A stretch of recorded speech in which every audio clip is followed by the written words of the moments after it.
ASC Info nuyu nañ leen siyaare leen bu baax a baax ñu leen di ñaan ngeen abonné ci chaîne bi bés ko leen notification bi xam ne vidéo bi dugal danañ ko mën a gis ci saa si. tey dañu wax ci wàllu Ligue des Champions match bu waroon dox ci diggante PSG ak Istanbul gannaaw bañ ko dakkalee ngir quatrième arbitrage bi wane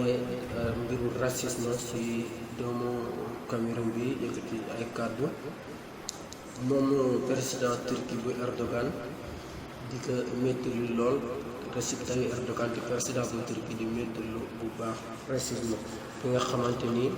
moom la quatrième arbitre bi wane ci kaw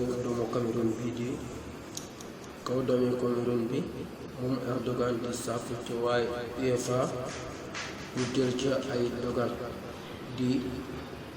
xibaar bi nga xamante ni moom président Turquie bi di Erdogan mu ngi ko siiwalee ci page Twitter am.